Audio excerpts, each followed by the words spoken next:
Assalamualaikum warahmatullahi wabarakatuh. Perkenalkan, nama saya Santi Rahmendeni, NIM C1L018034 akan menjelaskan mengenai pemikiran ekonomi Al-Mawardi.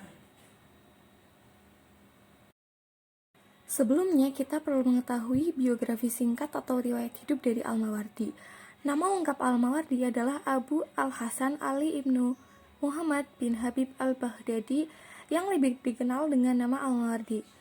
Beliau lahir di Basrah pada tahun 364 Hijriah atau 974 Masehi. Al-Mawardi hidup pada masa pemerintahan dua khalifah, yaitu Al-Qadir Billah 380-422 Hijriah dan Al-Qaimu Billah. Beliau memulai karirnya sebagai penasehat hukum dan kemudian menjadi hakim di berbagai daerah. Prestasinya melambung naik, sehingga ia dipercaya menjadi hukum di Ustawa, sebuah kota di Nasipur. Konsep Al-Mawardi tentang ketatanegaraan dijadikan sebagai rujukan dalam dunia Islam. Hal itu diakui oleh dunia Islam sendiri dan dunia Barat. Terbagi menjadi 3 buah karya tulisan, yaitu yang pertama adalah Kitab Adab Ad-Dunya wa Din, yang kedua adalah Kitab Al-Hawi, dan yang ketiga adalah Al-Ahkam As-Sultaniyah. Analisis komparatif atas kitab ini dengan karya-karya sebelumnya yang sejenis menunjukkan bahwa Al-Mawardi membahas masalah-masalah keuangan dengan cara yang lebih sistematis dan rumit. Sumbangan utama Al-Mawardi terletak pada pendapat mereka tentang pembenaan pajak tambahan dan diperbolehkannya peminjaman publik.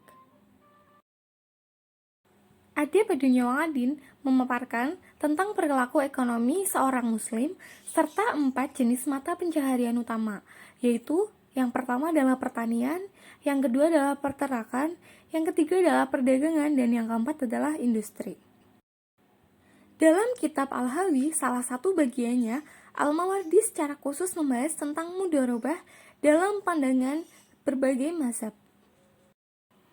Sedangkan dalam kitab Al-Ahkam As-Sultaniyah, ia banyak menguraikan tentang sistem pemerintahan dan administrasi agama Islam, seperti hak dan kewajiban penguasa terhadap rakyatnya, berbagai lembaga negara, penerimaan dan pengeluaran negara, serta institusi hibah.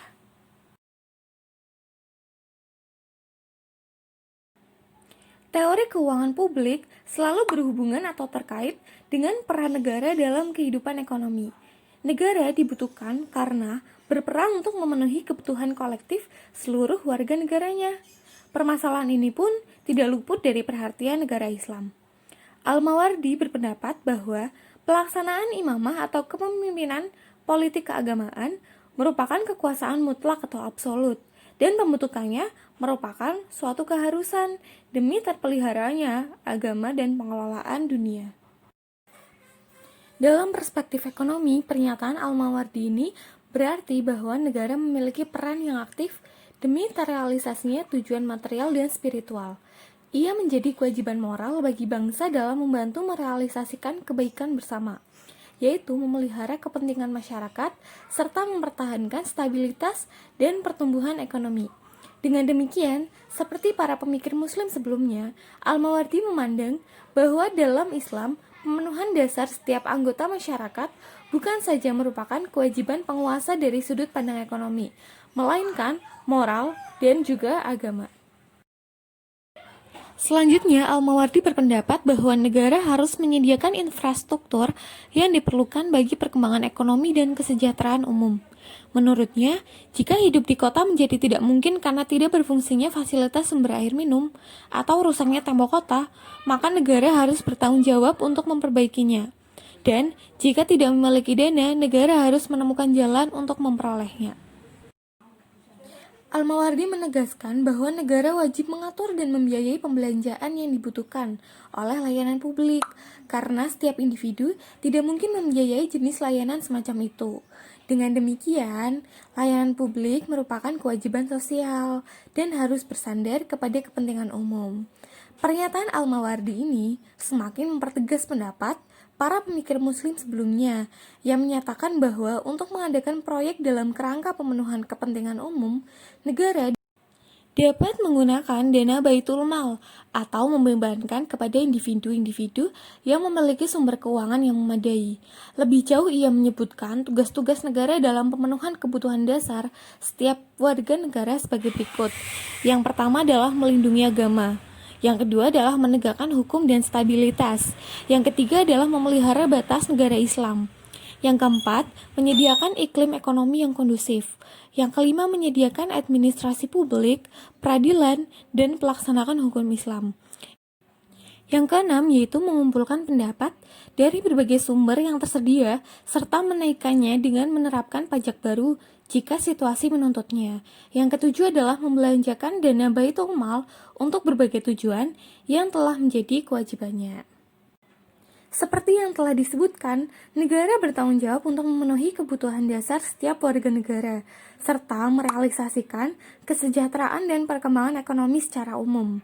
Sebagai konsekuensinya, negara harus memiliki sumber-sumber keuangan yang dapat membiayai pelaksanaan tanggung jawabnya tersebut.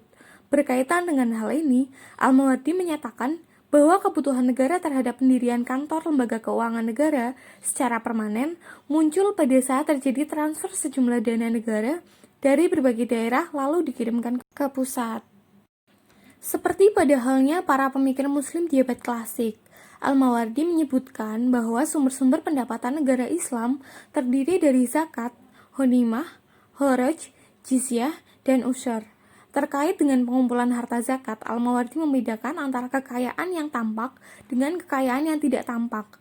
Pengumpulan zakat atas kekayaan yang tampak, seperti hewan dan hasil pertanian, harus dilakukan langsung oleh negara.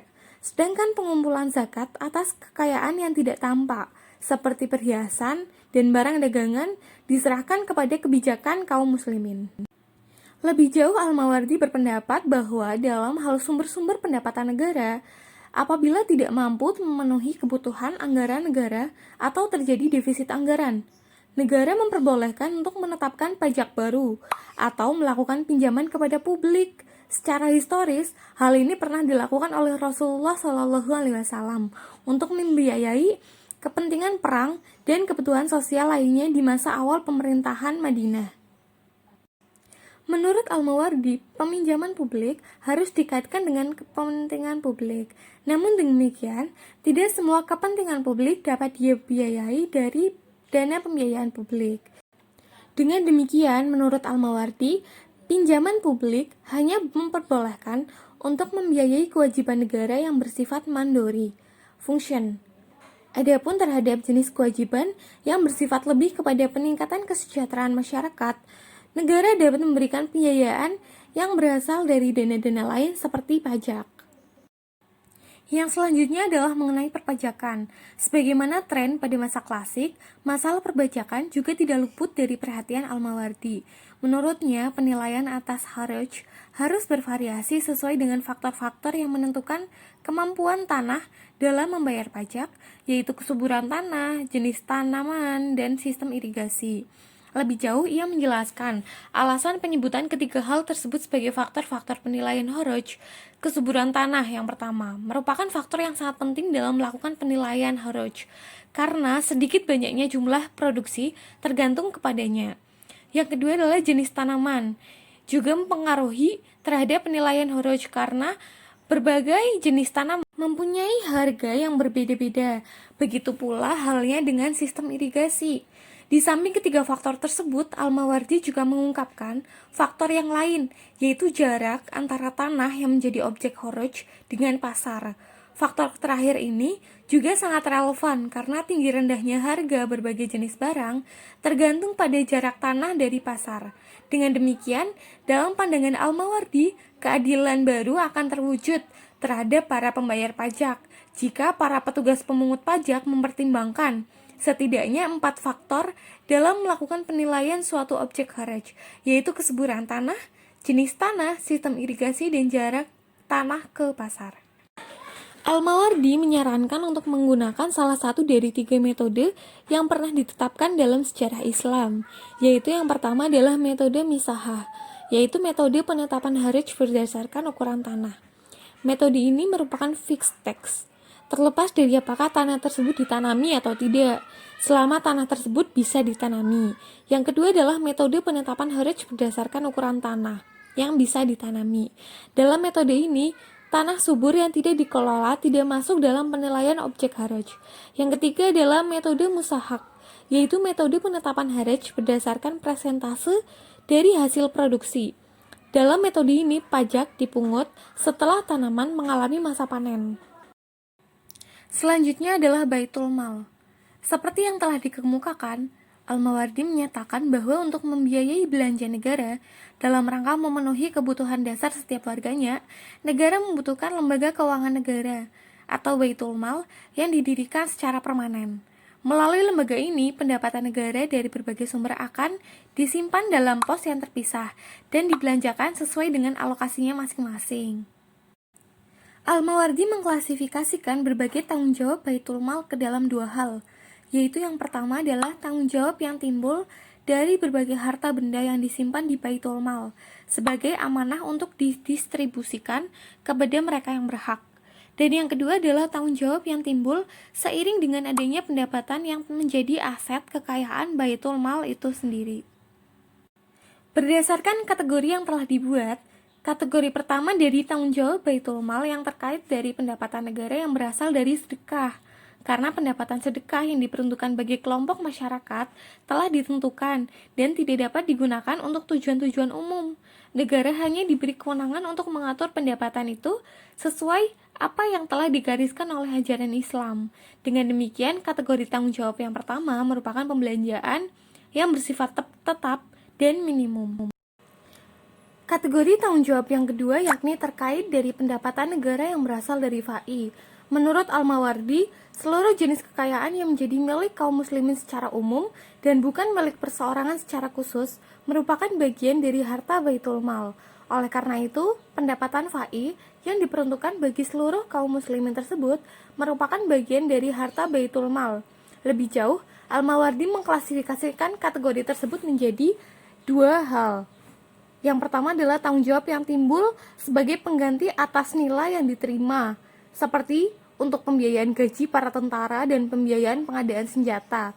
Pelaksanaan tanggung jawab ini menghasilkan biaya-biaya yang harus dikeluarkan oleh pemerintah, berapapun besarnya. Yang kedua merupakan tanggung jawab yang muncul melalui bantuan dan kepentingan umum. Al-Mawardi menyatakan bahwa pelaksanaan jenis tanggung jawab ini berkaitan dengan keberadaan dana Baitul Mal. Jika terdapat dana yang cukup dari Baitul Mal, maka pelaksanaan tanggung jawab tersebut menjadi tanggung jawab sosial seluruh kaum muslimin. Sekian yang dapat saya sampaikan. Terima kasih, mohon maaf apabila ada kesalahan, dan semoga membantu. Wassalamualaikum warahmatullahi wabarakatuh.